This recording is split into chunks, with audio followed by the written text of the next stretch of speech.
J'aimerais commencer ce culte en vous remerciant de me recevoir dans votre paroisse de Carnion. Comme vous le savez sans doute, des restrictions d'entrée touchent certains pays et il n'était pas certain que je puisse être parmi vous aujourd'hui, venant de Suisse. Mais grâce à Dieu, ça a pu être possible. J'aimerais aussi vous rappeler qu'à l'issue de ce culte, il y aura un moment de convivialité dans la grande salle à l'arrière, avec la possibilité de prendre un café et même un restaurant par la suite. Donc ne partez pas tout de suite si vous en avez la possibilité, le temps et l'envie. Alors nous allons commencer ce culte avec le cantique 21-19, les strophes 1, 2 et 3 à la page 252.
Nous pouvons nous asseoir pour la lecture du psaume 84, les versets 1 à 12.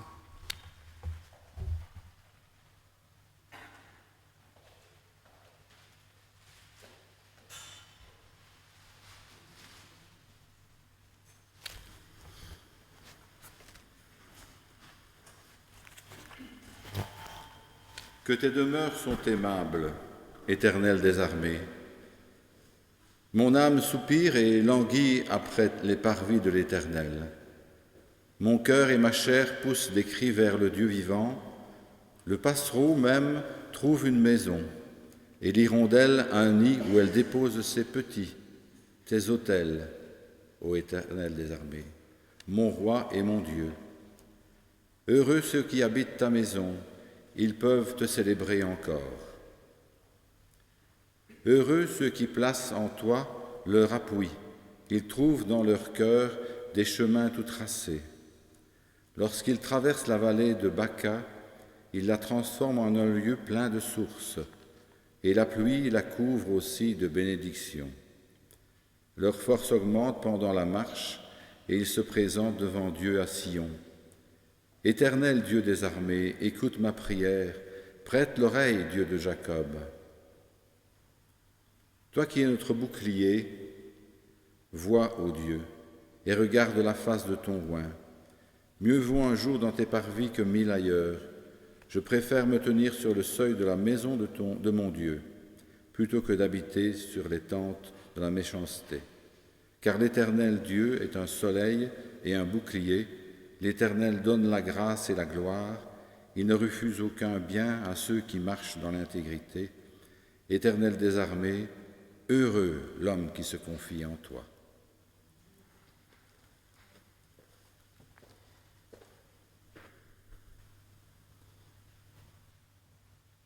Et nous nous levons pour chanter le cantique 33, les strophes 1 et 2, à la page 56.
Nous prions.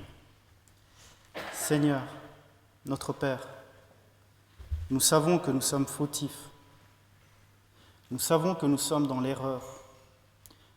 Nous savons que nous ne suivons pas correctement tes commandements, par paresse, par confort, par ignorance. Nous n'avons pas la force ni la volonté de nous imposer à chaque occasion l'effort de t'obéir. Nous agissons mal, nous répétons nos fautes. Qui d'entre nous peut se sentir le cœur pur ? Tu connais mieux que nous nos faiblesses, nos hésitations, nos refus, nos lâchetés. Nous savons nos fautes sans réellement les combattre.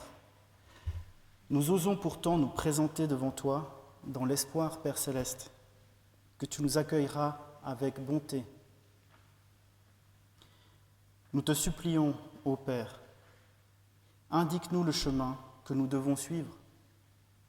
Instruis-nous des moyens de nous rappeler les enseignements de notre Seigneur Jésus-Christ, ton Fils et notre Sauveur.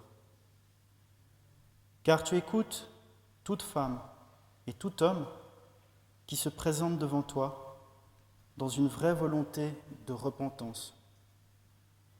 Et tu ne repousses personne qui se serait trompé s'il vient pour te confesser ses errements. Tu nous as ouvert la voie de notre salut. Nous t'implorons, Père, guide-nous malgré nos faux pas. Accompagne-nous, Père, tels que nous sommes, et donne-nous la force pour suivre tes commandements. Nous te remercions, Père, pour l'amour que tu nous portes. Amen.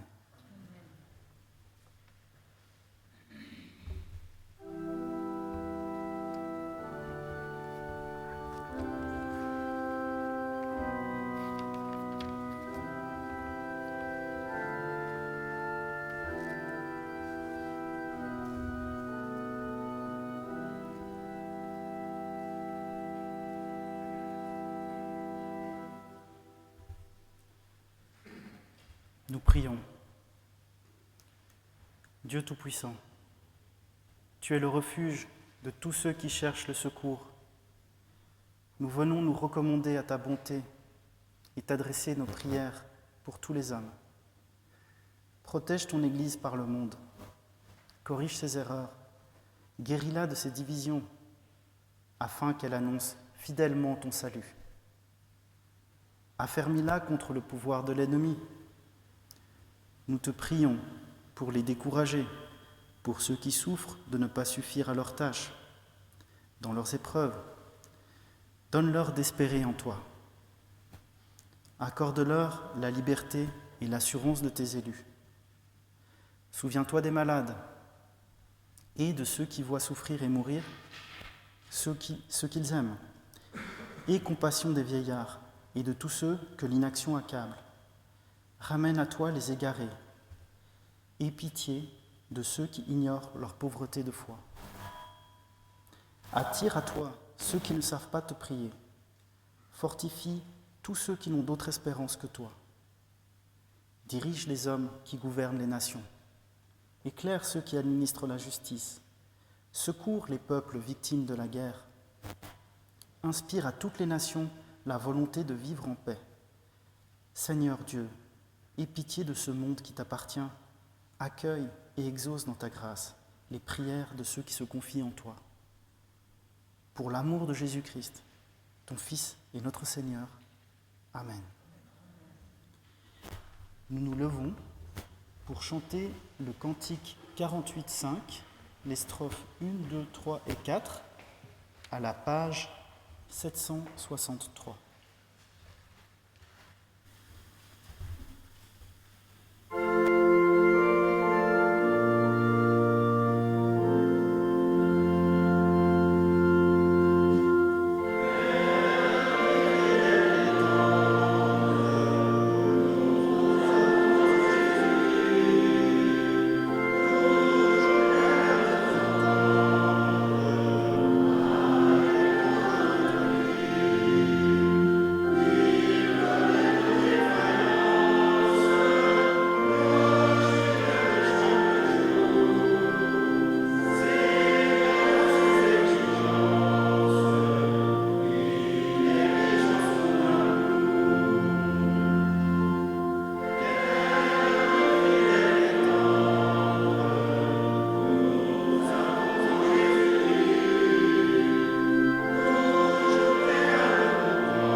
Maintenant, nous allons lire ensemble une confession de foi, le « Je crois en Dieu » qui se trouve à la dernière page de votre Alléluia, tout à la fin.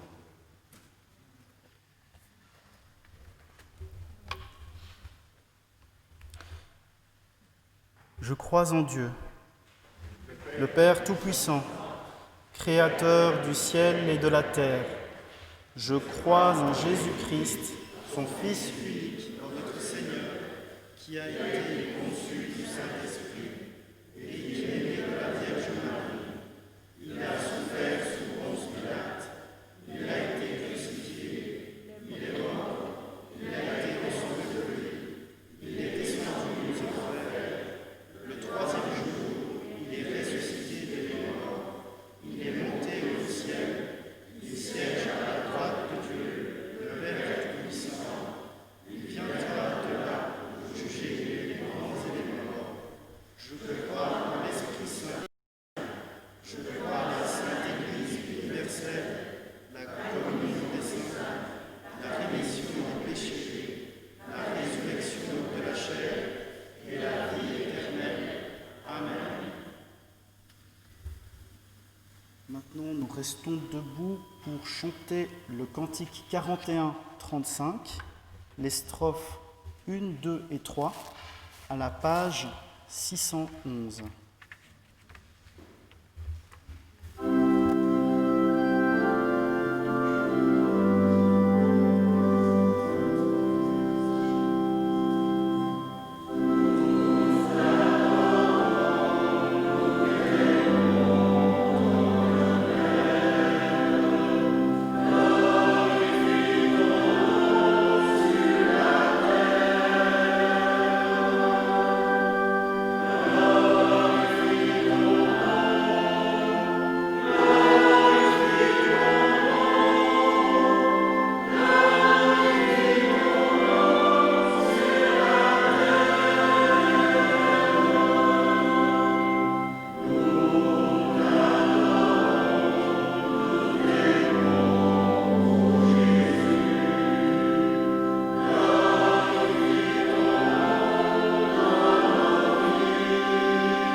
Nous prions. Nous venons à ta rencontre. Nous cherchons auprès de toi joie et espérance. Nous sommes venus pour entendre ta parole, comme nos pères sur le chemin de Sion. Tes mots nous sont destinés. Ils nous aident à rester humains sur notre chemin. Car ta parole combat notre égoïsme. Et c'est elle qui nous conduit vers ton royaume. Aide-nous à t'entendre. Conduis-nous et accompagne-nous vers la montée, vers la vraie vie que nous a tracée le Christ. Merci, Père. Amen. Maintenant, nous allons continuer avec 2 lectures bibliques. Alors, il y a d'abord Éphésiens 2, les versets 12 à 22.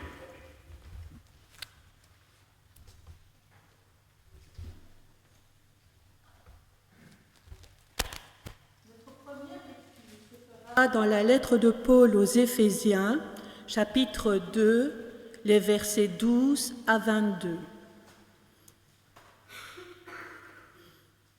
Éphésiens 2, 12 à 22. Vous étiez en ce temps-là sans Christ, privés du droit de cité en Israël, étrangers aux alliances de la promesse, sans espérance et sans Dieu dans le monde. Mais maintenant, en Jésus-Christ, vous qui étiez jadis éloignés, vous avez été rapprochés par le sang de Christ. Car il est notre paix, lui qui des deux n'en a fait qu'un, et qui a renversé le mur de séparation, l'inimitié, ayant anéanti par sa chair la loi des ordonnances dans ses prescriptions, afin de créer en lui-même avec les deux un seul homme nouveau en établissant la paix, et de les réconcilier l'un et l'autre en un seul corps, avec Dieu par la croix, en détruisant par elle l'inimitié.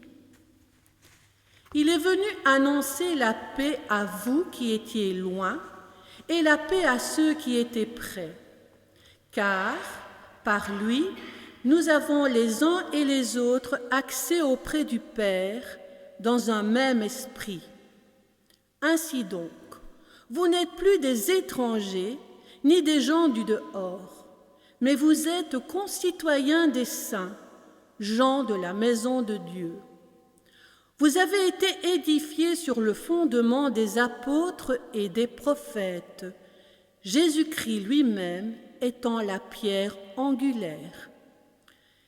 Et en lui, tout l'édifice, bien coordonné, s'élève pour être un temple saint dans le Seigneur. En lui, vous êtes aussi édifiés pour être une habitation de Dieu en esprit. Continuons avec Éphésiens 6, les versets 13 à 18.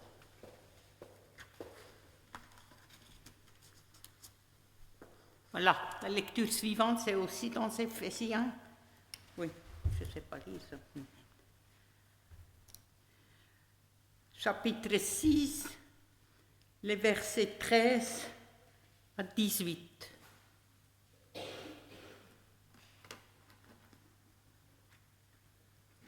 C'est pourquoi prenez toutes les armes de Dieu afin que de pouvoir résister dans le mauvais jour et tenir ferme après avoir tout surmonté.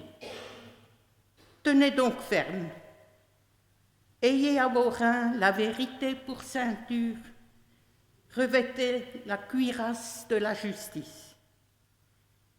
Mettez pour chaussure à vos pieds le zèle que donne l'évangile de la paix. Prenez par-dessus tout cela le bouclier de la foi, avec lequel vous pourrez éteindre tous les trains enflammés du malin. Prenez aussi le casque du salut et l'épée de l'esprit, qui est la parole de Dieu. Faites en tout temps par l'esprit toutes sortes de prières et de supplications. Veillez à cela avec une entière persévérance et priez pour tous les saints. Amen.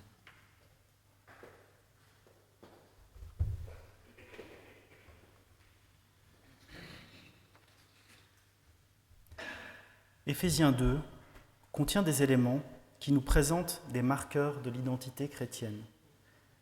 Ce texte nous montre la façon dont les chrétiens du 1er siècle se comprenaient eux-mêmes à l'intérieur d'un milieu qui leur était souvent hostile.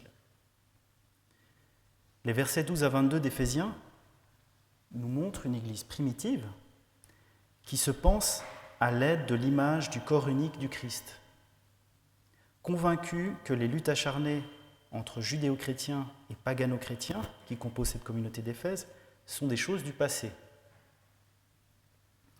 On peut y voir la base d'une théologie qui refuserait toute forme d'exclusivisme à l'intérieur de la communauté des chrétiens. Le mur de séparation qui existait à l'intérieur de la communauté d'Éphèse est aboli entre les deux communautés juives et non juives. Un nouveau mouvement théopolitique émerge et s'inscrit sur une trajectoire spirituelle, politique, sociale et éthique, diamétralement opposée à celle de l'Empire romain. La prière des versets 17-18 met l'accent sur la vie commune que les chrétiens d'Éphèse partagent d'ores et déjà avec tous les saints. La gloire et l'espérance se vivent dans l'Ecclésia, un lieu où les structures de l'Empire sont annulées et sont remplacées par d'autres valeurs et une autre façon d'interagir. Selon l'auteur d'Éphésiens, l'origine ne sert plus de critère d'inclusion ou d'exclusion dans l'Ecclésia de Jésus-Christ. Sera admise toute personne qui aura reçu le don de l'Esprit et la foi en Jésus-Christ.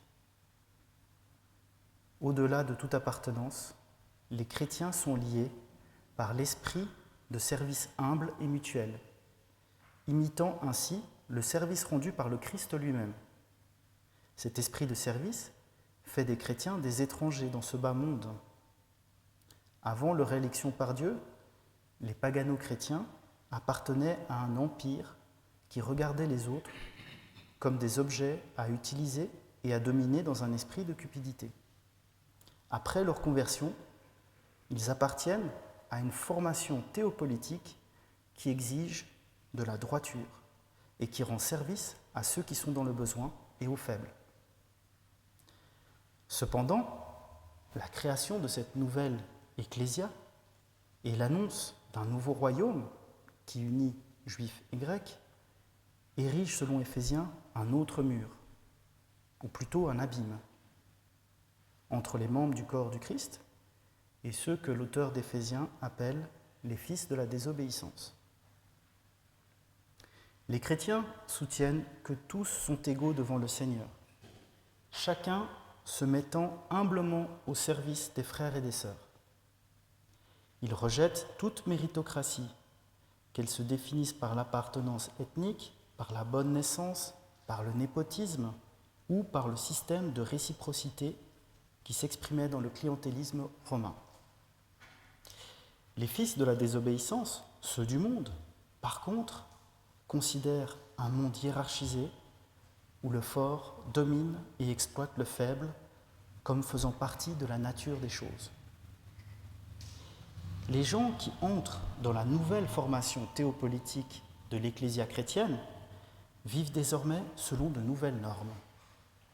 La concitoyenneté avec les saints dans la maisonnée de Dieu est offerte aux membres de la communauté comme un succédané à la citoyenneté romaine. Ils sont devenus saints, c'est-à-dire mis à part pour le service de Dieu. Les païens devenus chrétiens sont autres, justement parce que leur compréhension d'eux-mêmes a changé et que par conséquent, leur manière de vivre dans le monde a été métamorphosée. Et ce thème de l'altérité par rapport au monde s'avère central pour une juste compréhension de la lettre. Par sa manière d'organiser la vie matérielle et sociale de ses membres, par la reconnaissance d'un souverain autre que l'empereur romain, et par la création d'un système d'attribution de mérite autre que le système pyramidal impérial, l'Ecclésia constitue clairement une contre-culture, une formation politique pacifiste. Ces chrétiens prennent le contre-pied de la conception impériale de l'exercice du pouvoir, selon lequel domine celui qui est naturellement le plus fort. Les chrétiens d'Éphèse sont d'abord membres de la maisonnée de Dieu et concitoyens des saints, mais aussi frères et sœurs de tous. L'Église chrétienne existe à l'intérieur des frontières de l'Empire romain, mais sans y appartenir. Ces nouveaux chrétiens sont redevables à la cité d'Israël. La seule vraie appartenance est au corps unique du Christ, ressuscité des morts par Dieu et animé par l'Esprit. Si le projet est opposé à celui de l'Empire, le vocabulaire utilisé est clairement identique à celui utilisé dans le monde romain. L'image du corps, par exemple, est une métaphore importante dans la lettre aux Éphésiens pour désigner la communauté des chrétiens. Cette image pourrait être la transposition chrétienne d'une comparaison utilisée d'abord pour parler de l'organisation de l'Empire romain. Cicéron parlait déjà du corpus rei publicae pour désigner les citoyens de la ville de Rome. Lors de l'intronisation de Tibère, les sénateurs parlèrent de celui-ci comme l'âme et la tête du corpus republicae. Sous Néron, Sénèque s'adresse à son empereur sous ces mots : « Tu es l'âme de ton État, celui-ci est ton corps. » Mais ne nous y trompons pas. L'Église dont on parle dans la lettre aux Éphésiens se comprenait comme l'antithèse de l'impérium, ce qui impliquait une forme de mise en jugement des pouvoirs de ce monde. On utilise donc les mêmes images, mais c'est pour se positionner d'une façon diamétralement opposée. On a ici l'émergence d'une contre-culture. Plus loin dans la lettre aux Éphésiens, d'ailleurs, nous apprendrons que les chrétiens réservent une place spéciale à des personnes socialement et politiquement faibles, c'est-à-dire aux femmes, aux enfants et aux esclaves. Un tel amour exclut tout exercice d'une autorité écrasante et dédaigneuse. Pour comprendre le message libérateur d'Éphésiens, il est important de garder à l'esprit qu'à ce moment de l'histoire, au 1er siècle, les chrétiens n'étaient que des groupuscules. Pour eux, les hiérarchies de la société dominante et de la vie familiale traditionnelle étaient simplement des faits de la vie, des réalités qu'ils ne pouvaient pas contrôler à leur guise. Par contre, au sein de leur nouvelle cité, ils pouvaient renverser les hiérarchies de l'Empire. Ils accomplissaient ce tour de force simplement en invitant les forts à se mettre au service des faibles. Il est important de relever que selon la lettre aux Éphésiens, la victoire de Jésus et la paix qu'il offre ressemblent peu aux conditions réunies sous la Pax Romana. Un des propagandistes de Néron salue cet empereur comme celui qui a fait disparaître la mémoire même de la guerre de la mémoire des hommes. Je cite : « Nous ne moissonnons plus par le glaive et les places fortes, enfermées dans leurs murailles, ne se préparent plus à des guerres qu'il vaut mieux taire, plus d'accouchements où, quelle qu'elle soit, une femme funeste met au monde un ennemi. La jeunesse creuse les labours et l'enfant subjugué par la lente charrue s'étonne de l'épée suspendue dans la demeure paternelle. » Alors que les Romains mettaient fin à la guerre par une conquête armée impitoyable, l'auteur d'Éphésiens invite ses lecteurs à une guerre spirituelle. Debout donc, à la taille la vérité pour ceinturon, avec la justice pour cuirasse, et comme chaussure aux pieds, l'élan pour annoncer l'évangile de la paix. Prenez surtout le bouclier de la foi, il vous permettra d'éteindre tous les projectiles enflammés du malin. Recevez enfin le casque du salut et le glaive de l'esprit, c'est-à-dire la parole de Dieu. À la différence de l'impérium exercé par Auguste et ses successeurs, le règne de Jésus commence par la mort du roi lui-même, un roi qui renonce à toute violence. La contre-culture chrétienne ne propose aucune révolution violente, aucune imitation de l'Empire, et préfère plutôt une révolution tranquille qui se ferait dans la mémoire des gens un chemin nouveau. C'est le Christ, et non pas César, qui est le chef du corps, qui établit la paix et qui tue l'inimitié. Et la paix qu'il annonce est offerte à tous, à ceux qui étaient loin, les nations, à ceux qui étaient proches, les Juifs. L'égalité de tous dans ce royaume s'impose comme une marque distinctive. Par le renversement de leur appartenance et leur statut ancien, les nations ont accès au Père par la foi de Jésus-Christ et sont devenus des concitoyens et membres de la maison de Dieu. Implicite dans cette nouvelle appartenance est l'abandon de l'ancienne allégeance, le rejet des valeurs de l'obscurité en faveur des valeurs du royaume, la protection plutôt que l'abus des faibles. Les pagano-chrétiens ne sont pas simplement intégrés à la cité d'Israël, les deux groupes se fondent dans une seule entité, l'homme nouveau du verset 15.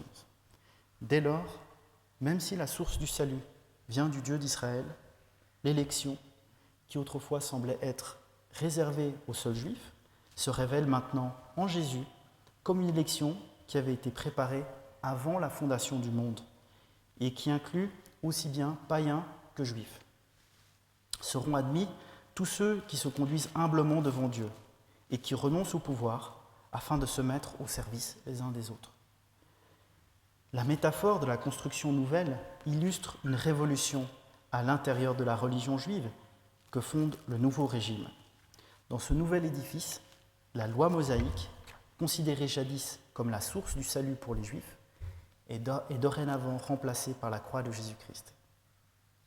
Ce message, qui était destiné aux chrétiens d'Éphèse au 1er siècle, résonne d'une actualité toujours vivace en ce 21e siècle bien tourmenté. Dans un monde toujours plus connecté, toujours plus solitaire et toujours plus individualiste aussi, la communauté chrétienne se propose et peut se vivre comme une contre-culture, un lieu d'asile où l'on peut trouver de la bienveillance et de la solidarité, séparé du monde mais dans le monde, un lieu d'accueil ouvert sur le monde, ouvert aux autres, un lieu où on peut trouver des personnes d'origine, d'âge et de profils différents qui peuvent se retrouver ensemble et partager une identité forte commune, et constituer par leurs valeurs et leur mode d'interagir ensemble une contre-culture. Cette apologie de l'unité des chrétiens appelle à mettre à distance les choses qui nous définissent selon la chair. Il y a une mise à distance des nations selon la chair, une mise à distance des Wallons, des Français, des Noirs, des Belges, des Congolais, des homosexuels, des hommes, des femmes, etc. Ce texte appelle à abattre ces murs de séparation, car ce qui nous définit tous, c'est le fait d'être des membres de la communauté des saints. Nous sommes tous frères et sœurs, en Christ, en dépit de nos parcours. Nous formons un seul corps ensemble, tous unis en Christ, dans notre diversité, et même un peu plus que cela, tous unis en Christ malgré notre diversité. C'est à cela que nous appelle Éphésiens. Le principe de la chair, c'est chacun pour soi. Cela ne mène pas à l'unité. Dans l'unité de l'esprit, c'est chacun pour les autres. C'est cela aussi la paix du Christ. Une autre analogie à faire en partant de ce texte porte sur l'impérium. Le pain et les jeux restent plus que jamais au goût du jour, avec plus de variété et même, grâce aux avancées numériques, aux people toujours plus nombreux et à la réalité augmentée.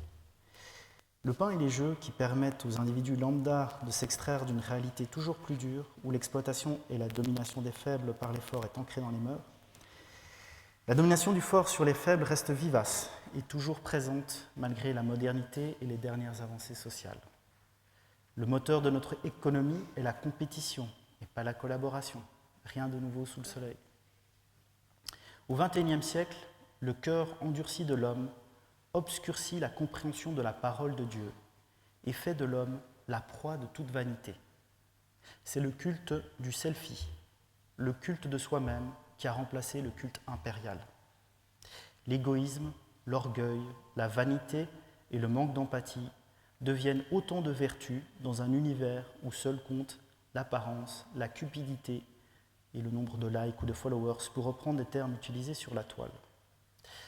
Face à ce monde dur, froid et insensible que nous propose le XXIe siècle, nos communautés chrétiennes doivent porter pour ambition d'être des havres de paix, où l'humilité, le don de soi, la disponibilité et le sens du service sont présents. Ce sont là des éléments d'une contre-culture qui sont non seulement des outils pour vivre en communauté, mais aussi plus largement une forme de témoignage à partager avec le monde. Un témoignage vivant d'unité, véritablement libérateur. Amen.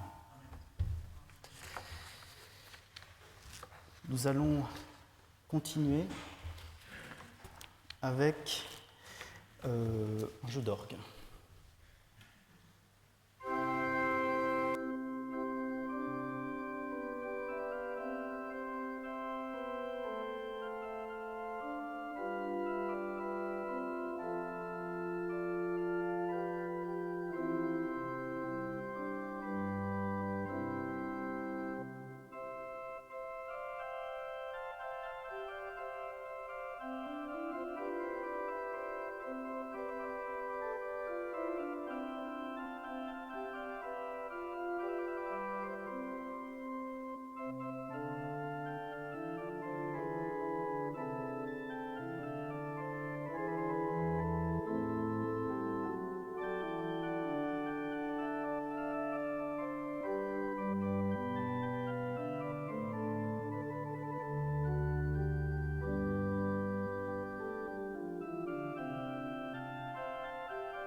Prière d'offrande. Voici, Seigneur, l'offrande de ce jour que nous te présentons, nous tes serviteurs. Accepte-la avec bienveillance. Dispose dans ta paix les jours de notre vie. Daigne nous préserver du péché et nous compter au nombre de tes élus, pour les siècles des siècles. Amen.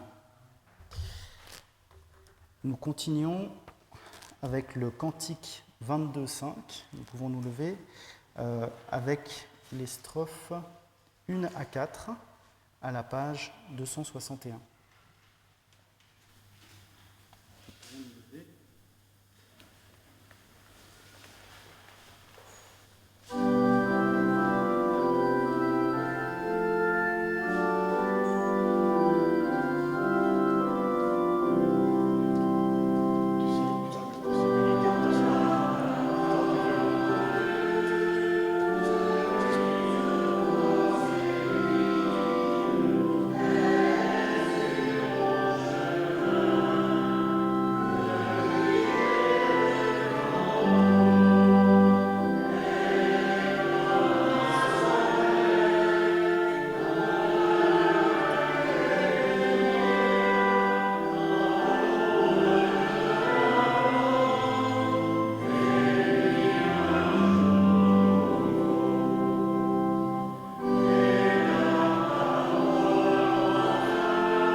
Je veux d'abord remercier Karl-André Spielmann de nous avoir conduits dans ce culte.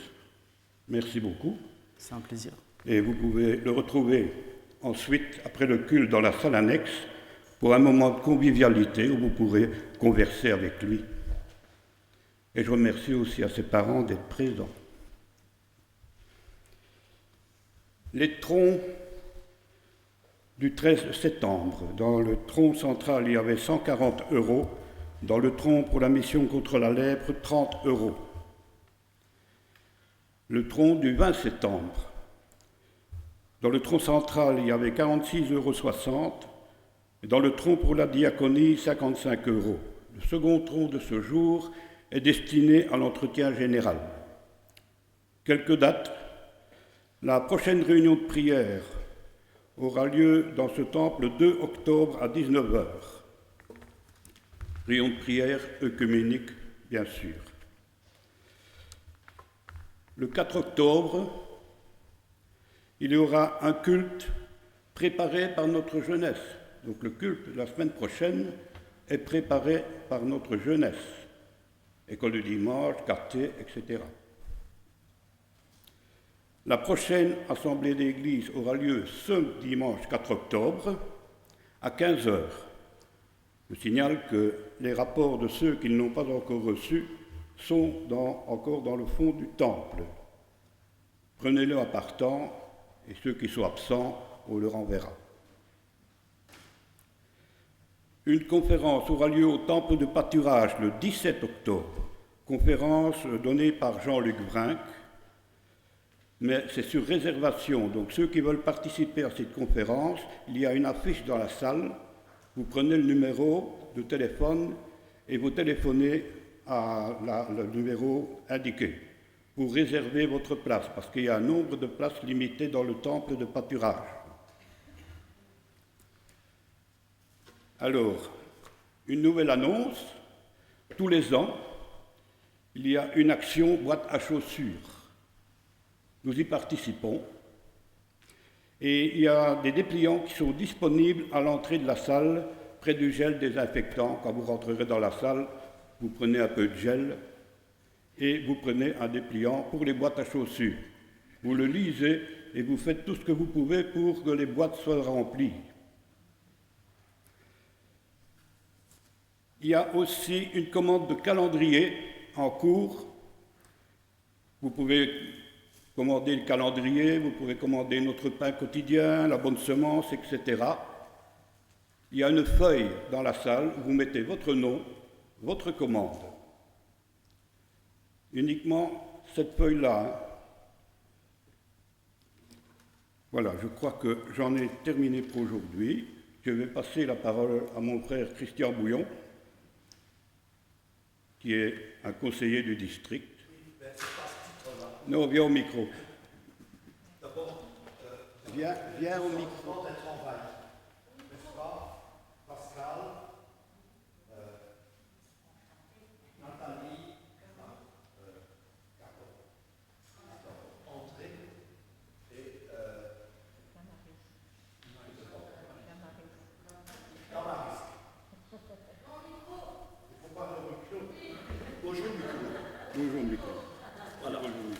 Simplement, nous venons voisins, n'est-ce pas? Nous habitons un peu plus loin là-bas, près de Tertre. Simplement, je voulais remercier la paroisse d'avoir manifesté sa solidarité au-delà des frontières pour un district de l'Église presbytérienne du Rwanda. Vous avez certainement eu les informations. Alors, sachez qu'une somme de plus de 5 000 € a été atteinte et la somme a été versée sur le compte de ce district.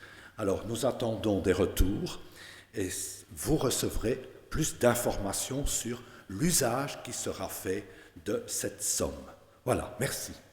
Et puis j'aurai quelques mots à dire à notre frère de la part de la commission de recrutement à laquelle il a adressé sa candidature, mais j'aurai des réponses à lui donner. C'est aussi pour ça que je suis là. Merci de m'accueillir. Merci. Alors, une petite précision. Si vous voulez revoir ce culte, EPUB Carnion sur Facebook. Notre adresse Facebook, ce culte sera rediffusé. Oui, et oui.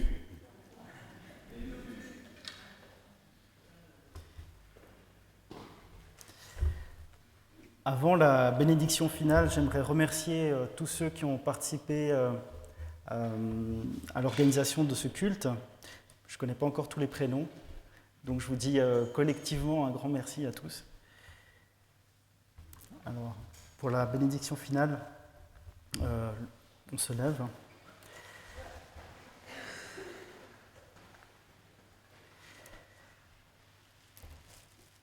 Que la grâce de notre Seigneur Jésus-Christ, l'amour de Dieu le Père et la communion du Saint-Esprit soient avec vous toutes et tous. Et pour le cantique final, nous prenons le chant 62-78, les strophes 1, 3 et 5 à la page 1002.